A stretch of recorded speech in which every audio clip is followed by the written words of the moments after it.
Hey, Adam. Hey, Will. A lot of people ask about you and multi-tools. Yeah, it was a key question people had after my everyday carry video. The fact is that I have spent years and years, decades of my life even, carrying a multi-tool on my belt. Yeah, with the little leather pouch that it comes in, you put it on there. Yeah, that one right there. That right there. I have probably 6 of these in various states of being beat to crap. For different multi-tools? And Actually, almost all Leatherman Waves. Okay. I love Leatherman Waves, Leatherman Charges. Specifically, Leatherman is the one that brought out the multi-tool that not only has the pliers in the middle, but where you can actually access knife blades without opening the tool. And the fact is that when you have something strapped to your belt, the knife is the thing you use more than anything else. That's the beautiful part. The fact you can do it one-handed and you can close it back one-handed, both are super key for me. But my problem with the Leatherman, with any multi-tool, is this pouch, that snap. I know that seems fast, but for me, it is so slow. It's true. It's true. So, well, and you don't want to put it in your back pocket because you end up with saggy elephant butt. You know, there's all sorts of problems. Right. So it it's has to too be on heavy. the belt. Yeah. And this pack, I don't like it. I just don't like it. It doesn't work for me. I know they've got the slots for a flashlight and a Sharpie and stuff like that. But you don't need that. No, I don't. I just want a fast pouch. So are we going to address this problem today? We are addressing this problem today. Now, I addressed this problem years ago. About 12 years ago when I worked at ILM, I had my own shop here in the Mission, in my basement, and I made something I'd never seen before, which was this. This is really neat. This is almost like it kind of reminds me of like a spring clip. Well, it ended up being exactly that. Now, it's for a Leatherman Charge, and I don't have a Leatherman Charge anymore. I have a Leatherman Wave, so it doesn't fit this. But basically, the best part about it is it allows a one-finger release of the Leatherman. Oh, so this open front isn't by accident. You jam it in there. It's specifically so that you reach to the bottom and pull, and that you got it. Okay. It's got this little bit of tensioning to hold it so that it doesn't fall out. And I've basically just finally reached my saturation point of not carrying a multi-tool and was like, we got to build another one. Is this just bent aluminum? This is just bent aluminum. And then you riveted This is actually in a dumpster. I found a whole bunch of aluminum notebook binder covers. Wow. And, I mean, like hundreds of them. And I've been using them for years. That's great. And so that's what this was built out of. Okay. And that's what I'm going to build a new one for this out of today. This one, it looks like you riveted a leather strap on the back to use as your belt loop. Yes. So what I did was, in order to make those rivets perfectly flat, I actually put it over a hole and put a ball bearing on there and hammered it until it actually moved it down. But this time I want to do something that I'd always thought of doing back then, which was to make 2 slices and bend it outwards. So you're going to make the belt loop out of the actual belt it, metal. Make the whole thing out of one piece. That's I think the we should get started. Okay. I've got a bunch of aluminum here, but frankly I could probably do it all out of this one. Use the smallest piece available, right? This is basically a lacquer-based fluid called layout fluid, and you coat metal in it. It's an old machine. It's a machinist's thing. You coat metal in it, and then when it dries, you actually can scribe it, and it gives you very, very precise ability to work with metal. So if you're machining something, you can scribe your lines that you're machining to and get right up to them perfectly, etc. All right. I'm going to start out by making a center line. And that is how nice the line can be for marking a layout. Wow, that's amazing. You know, and then you can just you can write on it, center line. It just allows you the ability to see your work. And it's literally a 1,000th. That is, this is like a needle point on the scribe. That's going to be there. This is a lovely ruler I love called a see-through, C-THRU. For obvious reasons, you can see right through it. But it also allows you to make really nice right angle lines and stuff. I've been using these for 25 years. Yeah, it's great. You don't have to have a square, which would be a real pain, and lets you do it on stuff that doesn't have an even edge, which is the benefit, right? Exactly. So then the top's going to be flush or even a little bit below, right? A little bit below, yeah. The knife sits a little bit proud of the top, is the ideal. So now I need to come right up to the knife and be able to bend it. So that's the other one, is that this knife is a little bit different shaped than the Charge. The horn on the blades for the Leatherman Charge are a little bit higher up than on the Wave. And it's got these spring releases that are slightly more proud. Does the blade squeeze in a little bit more though? No. A little bit. A little bit, but I think that's probably about where I want to be. So let's make that mark. So you're not sketching anything, you're just working on the metal that you're going to use. I'm working right on the metal. Yeah, I'm familiar enough with the shape that I've got it in my head. I'm going to allow the metal to help dictate some of the stuff that I do. Like, you'll notice that these two parts are uneven. I'll try and get those more even, but I'm not crazy committed to it being a perfect product. Okay. Also, I might be, I have to be ready and willing to modify some of these measurements should I need to. So I'm going to go right to the edge of the actual knife here, but Sure. I'll cut it down later. And you left yourself room for the lip on the bottom too, right? Yeah, exactly. I can draw that lip later. All right. This is the other nice thing is the marking fluid means you can lay out a caliper and use the edge of the amazing. caliper That's itself to scribe your little line. Now I know that there are people who say you should never use your caliper to scribe a line. Really? Yeah. All right. So now there's this part, which is the question is it a uniform width? And it doesn't, it seems actually no. The bolts at the bottom. Yeah, the bolts at the bottom dictate the actual width of this thing. So I'm going to go for, wow, look at that. It's exactly 3/4 of an inch. That has to be on purpose. Yeah, that doesn't happen by accident. Nicely done, Leatherman. Like they'd given the, yeah. They did marketing research to see that 3/4 of an inch is the thickest thing that anyone wants to put in their pocket. Okay, so I'm going to go over that by probably 50 thou. That's grab. So do you have a strategy when you're scribing the lines to get the line and the ruler lined up perfectly, or are you just getting it, like, when you do that with a pencil, it's hard to get the line lined up? Well, with this it's easier because it's effectively a zero tolerance line. Okay. Right? So as soon as I can see the mark, that's where I place it. Sometimes I'll place my scribe on one side and swing the ruler around to the other. Okay. That's a nice technique. I use that for X-Acto cuts when I want them to be super precise. Yeah, I'm noticing that you're hitting your marks pretty much perfectly every time, it looks like. So yeah, you got to get one side perfect and then swing to the other by literally putting pressure on the pivot of the first mark. Okay, so now there is, now I'm probably going to go slightly over that when I bend it because the actual bending on my metal brake is slightly imprecise. If you tried bending this at the absolute perfect angle, you're going to run into a little trouble because it's if you tried to, you'd actually break the aluminum. It has to have a soft edge to it, which means I'm not perfectly accounting for these. I will bend this and then we'll worry about You'll that eyeball part. it. Yeah. So you're going to cut it first and then bend, or are you I'm going to do some cutting first. Okay. Like for instance, I will make a kind of a rough outline of the bottom lip. That's 2. That leaves me just enough room for my finger. Let's try that. The nice thing, I mean, it looks like the edge is transparent in the right way that you can see through it very well. Yeah, which is really also, nice. the last wonderful thing about this is it's got a nice beveled edge so you can see really clearly, but it also has a metal edge so that you can cut against it. There's no thing worse for a graphic designer than cutting into your Straight edge. your Yeah. straight edge. I mean, it's a nightmare. And these things come as, I have triangles, 30, 60, 90 triangles. I have squares, and the see-through makes a bunch of stuff, and I love it all. Okay. I think it's time to make some bends. I'm not going to, yeah. This big yellow guy is called a shear break and roll. Now, that does 3 different things to sheet metal, like this. Okay. The shear can cut it on a perfectly straight line, and it's actually lovely to watch it happen. Here's a simple piece of aluminum. I can put it right up to the edge here and turn this crank. That holds it down, and then that cuts it like that.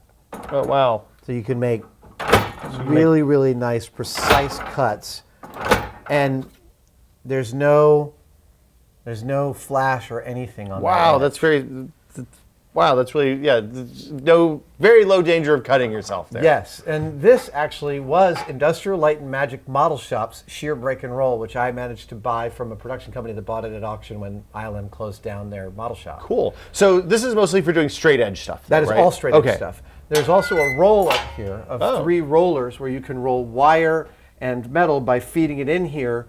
You adjust the height using these guys, and you can actually roll constant curves on metal. Okay. That is very, I don't do that often. And then this is the brake. This actually uses these beveled pieces of steel bolted into the top here, and when you push it into this V, it bends perfect right angles. Oh, okay. But I don't use this brake. For my box making and sheet metal, I use this brake. Both are 2-footers, and those are uncommon. Usually people sell 4-footers, which are really big for doing duct work. Because that's the size that the sheet metal comes in, right? Yeah, and this one I found a few years ago, and it's really nice. You come in like this, and you use this to bend. That's actually exactly what we're going to do right now. I'm going to make the first bend in this and see how it conforms. And I may be adjusting some of these marks outwards based on what I get here. All right, I'm going to do a test bend on the brake, specifically because I want to make sure that I'm getting bends that feel consistent. Right? Like registering right on the marks, so you know where your marks should be. It would be terrible if I made this and all of a sudden I couldn't fit the knife into it because I hadn't accounted for the fact that this gets smaller when you bend it. Right? Okay. So I'm going to bend. I've made a scribed mark on just a scrap piece of aluminum here, and I'm going to bend it right on the scribe. And basically, you pull on this. Wow. Who knew bending metal would be that easy? There you go. Now you've bent metal. So this lets you do any angle, not just a right angle. Yes. That's the benefit of this. This will let you continue all the way to that if you wanted to. So like a 30-degree angle, it looks like. And frankly, once you've made the angle, it's really hard to unmake it. Yeah, I gotta imagine. You're committing. Also, with aluminum, I'm work hardening this a little bit when I do that, so it's actually getting tougher when you're working it. Okay, that bend looks pretty good. So you have to work from the outside in, right? I do. So actually, first and foremost, I'm going to cut this along the top here on the shear. That's the first thing. So let's line it up, and it's just that easy. There's no material lost. Yes, that's the difference. Curve. Yeah, it is a shear is a wonderful, wonderful tool. Okay, so the thing is I kind of have to bend from the outside in. I have to think this all the way through. I have to bend the lips first, which means I better get this right. Wait, I have some latitude because the bolts are the thickest part of this. If I have to, I can file out some space in there. Right. So I have a little bit of slop. So let's see. I have to go from the outside in, which means I got to do. There we go. All right. Cool. So what's the thickest thing you can cut with this? It's actually written right on the machine. 20 gauge max. There we go. Roll 22 gauge. Yeah, any bigger than that, you're actually going to harm the machine. Okay, that makes sense. Okay, so first bend is this bend. You feeling good? I'm feeling pretty good. Okay. Let's give it a shot. Okay. All right, so. You're just eyeballing the angle? Well, it's easy to give it that's a right angle, and the machine's slightly it's a little less. The machine can be slightly misleading about the right angle. It doesn't look like a right angle there. Well, it's going to bounce back a little bit too. It is going to bounce back. Okay, so there's one, and here comes.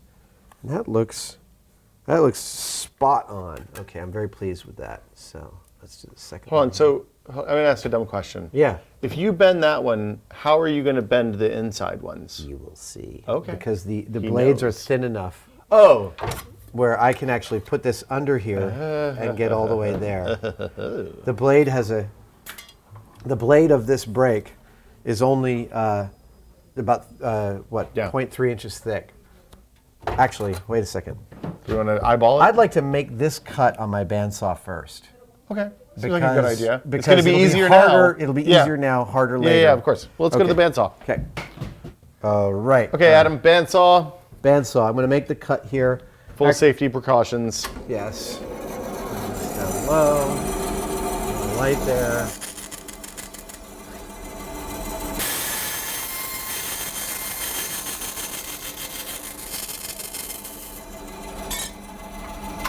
I can fix that up with a file later. Oh!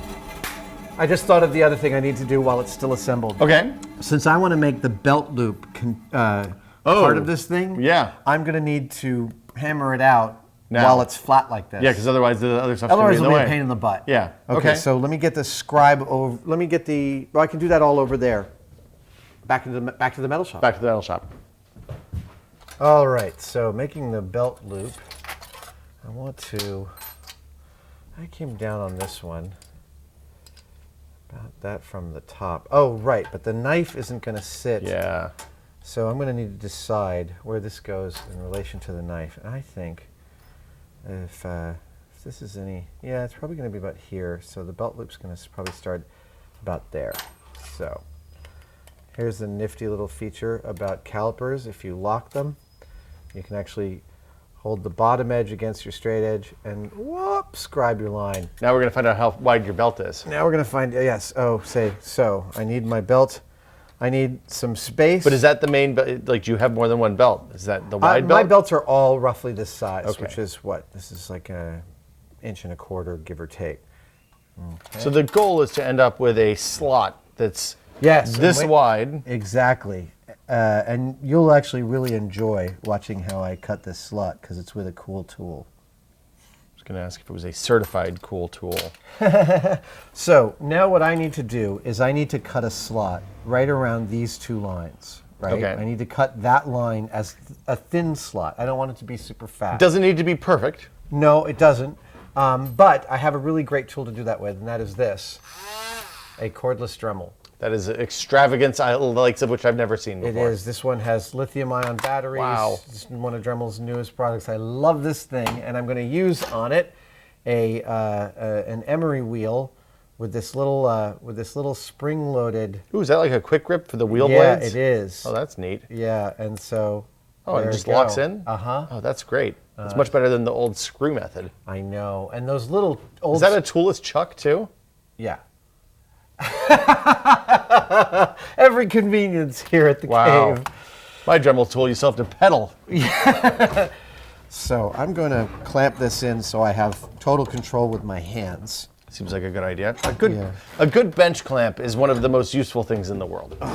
That is, you speak the truth. It's like having a helper who's not annoying. Actually, I'm going to use a different belt clamp, and I'm going to show you a new one. Wait right there. Okay. So I'm about to clamp this to the table. Now, the clamp that everyone knows is this, a Yeah, C-clamp. yeah. C-clamp, because it's in the shape of a C. But there's this beautiful clamp Wait, called really? a cant twist, K-A-N-T twist, and it provides a copper face, so it doesn't mark. It's actually got a slot for round material, and it provides a tremendous amount of strength. They make these even bigger than this, much bigger than this. Mm-hmm. They also make them much tinier. This is this little. I have like 4 of each of these, and I use them all the time. It's so cute. When you want to machine something and you're like stacking pieces of metal, this is what you use. You use like 3 of these, and then they'll never move. They're incredibly strong. They provide an incredible amount of force to what you're clamping. So let's see. We do this. We do that. I know that both of my lines are off the, and it's got the. Yeah, and it's just not moving. Here we go.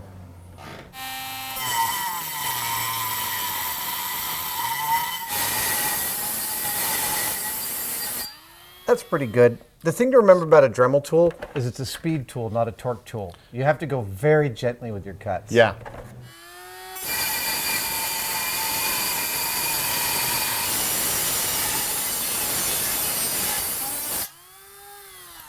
So why you use that blade? Like typically when I've done something like that, I'd use one of those little abrasive blades that tiny ones the that are disc super ones thin? that are super thin. That I hate those. but they break and they break is that constantly, and it? they go searching for your eyes when they break. That is absolutely true. They terrify me. Okay. So I prefer the fiber-based wheels that actually they don't break as catastrophically as the little tiny emery wheels.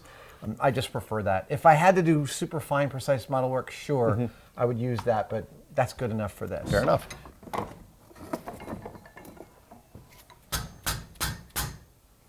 Oh, we got a little movement. That's Yep. good. Got a bump. And it doesn't look like it's bending the whole thing. Got to really kind of creep up on this thing. Let's see here. I'll do both sides. Why is this called a dead blow hammer? This is called a dead blow hammer because it's got lead shot in it, so that when it hits, it does not bounce back. Gotcha. The lead shot provides it, and it just, That's amazing. it's a nice soft hammer.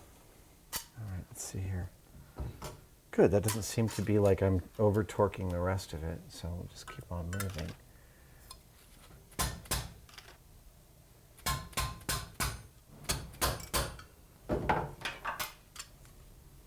I'm getting a little bit of flex there, but that's not causing me too much undue stress. Let's try. Wow. Really doesn't bounce at all. That's weird. Feels unnatural.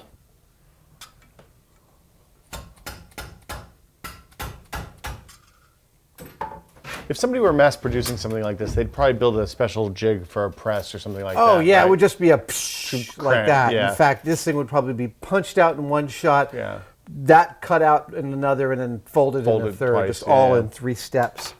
Something eminently satisfying about moving metal. It is, and moving it in ways that like it's actually becoming sort of like a thing, you know? All right, let's try this.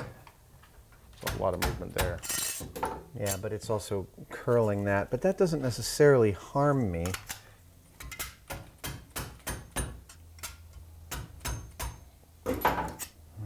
Okay, there, I need more help there.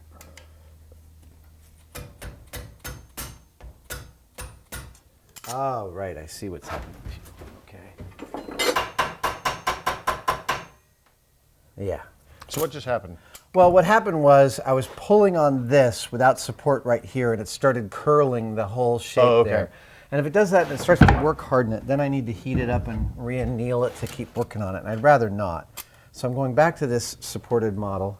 I'm probably going a lot slower with this than a metal worker who was familiar with this process was, so that's because I've never tried this, and I don't want to get this far on this piece and tear that and then be like, ah! Okay, let's see. Oh, almost. Oh my God, so much closer.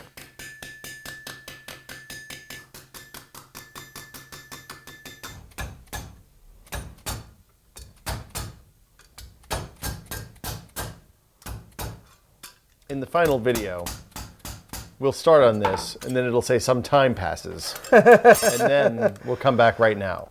There it is. That's it. That's pretty good. That fits the belt, and it's a Yeah. nice, it's not going to tear the belt apart. All right. Especially once you soften the edges. That is a lot of material you've made out of nothing. Yeah, man. All right, so now it's time to bend this. Oh, back to the bender? Back to the bender. Bender bending Rodriguez. Okay, I'm going to end up munging this a little bit. Shoot, I didn't think through this. Hold on, can you do it the other way? No, Oh, no, because there's no... can only do it this Can you do it on way. this one? Wait. I don't know if this is the right way to do that. I don't, this doesn't look... I'm not an expert. You're not an expert. No. You're not happy about this I don't method? play one on TV. Screw it, let's use the Dremel. Well, you know what you could do? You could cut the corners off with the Dremel and then just wait, no, I got push this up. I got it. He has a One of my tool. favorite Oh, tools. snips. This one. Oh, This is the reciprocating air-powered saw. that's a baby reciprocal saw. Yes, man. Or Check sawzall. this. Here we go. Can't believe I hadn't thought about it. I can't believe you have it. I didn't know this existed. There's never too many ways to cut things. All right, here we go. Still not exactly sure how this is going to work. Do we need to get the face shields for this? No. Okay.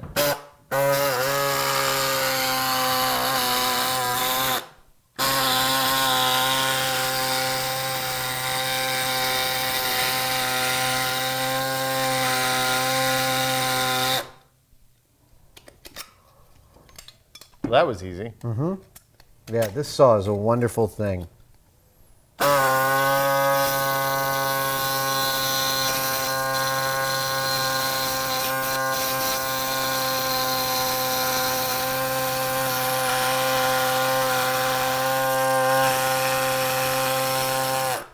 That is something that everyone tells you should never do, and everyone's right. We're going to get emails. I know. So, now,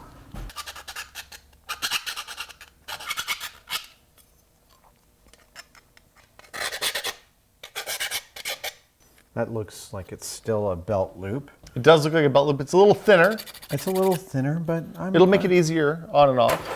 I can live with it. Let's bend this, and we're almost there with this guy. Okay. We're close. Back to the bender. Back to the bender. Now, rather than do this out of order again, I'm going to bend this little lip first. Seems like a good idea. Bending that. I'm Looks not so going to bend easy. it much more than that. Just to stop. Yeah, just to stop. Okay, so, I didn't come nearly far. How did I miss that so completely? Wait a second. All right, you know what I'm going to do? You're just going to do it? I'm just going to go for it, and I'll fix the belt loop later. Something's going to happen. I can't believe I've messed this up so badly, so quickly, but let's see what I can do. It's like my dad always said. Measure 6 times, cut once. Yes, here we go. Okay, good luck. 3, 2, 1.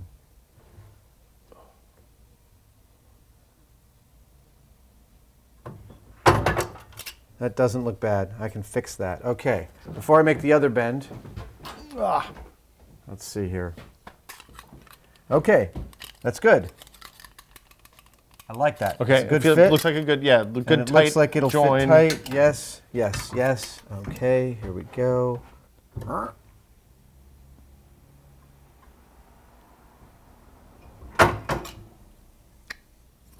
All right, moment of truth. Yep. Oh, Oh, shoot, dude. hold on. It's too big, Adam. It's way too big. I have like an extra quarter-inch of space in there. How I don't know. how did we end up with an extra quarter I of don't inch of know. space? Boy, did I screw that Did you up. slide the calipers when you were marking with the calipers like you're not supposed to do? No, I didn't.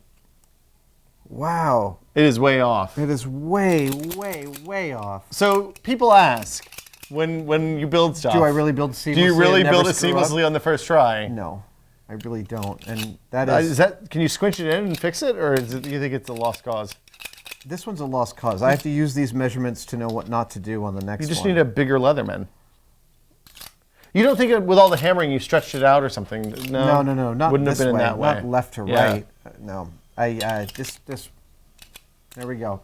So that's Trial how it and goes. error. I'm going to build another one, but our shooting day is over here. Yeah.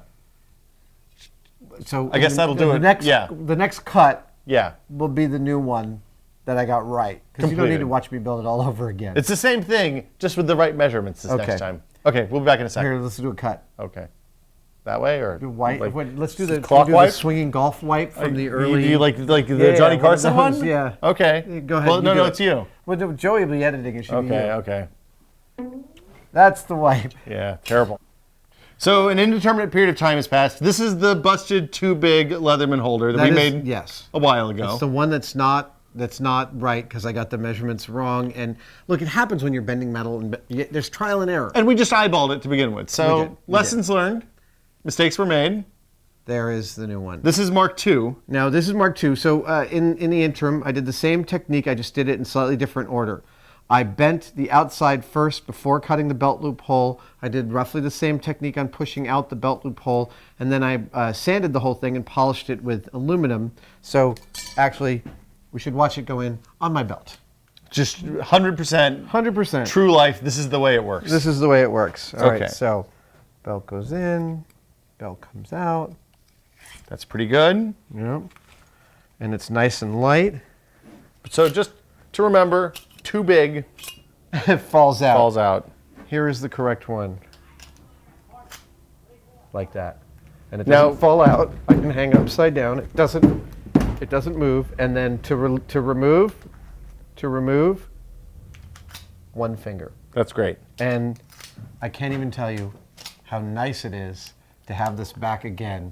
To have a weapon in your hand in 0.2 of a second. Exactly, and be ready for opening boxes and fixing screws and tweaking things Cutting with pliers. tools. Yeah. And cutting things with a saw. How many yes. times lifetime have you used the saw? I've actually used a saw to trim 2x4s out in the field. Wow. And this saw will trim a 2x4 faster than you think. Oh, well, How long do you think it would take? I think it would take a long time. What, like you want to say like 5 minutes? Half hour, 45 minutes. Here we go. I'm going Okay. to. We're going to finish this on a nice. Let's high get note. crazy here. There we go. I've got a 2x4 up Okay, here. that is a big 2x4. I'm going to hand it down to you. Okay. Are you ready? Okay. Ready? Ready? Count me down. 3, 2, 1, go.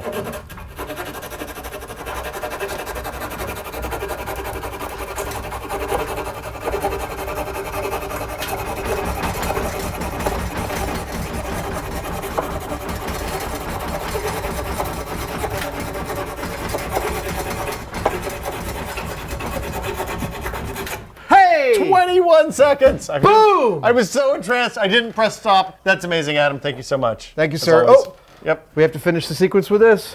And back in. It's done. Bye, everybody.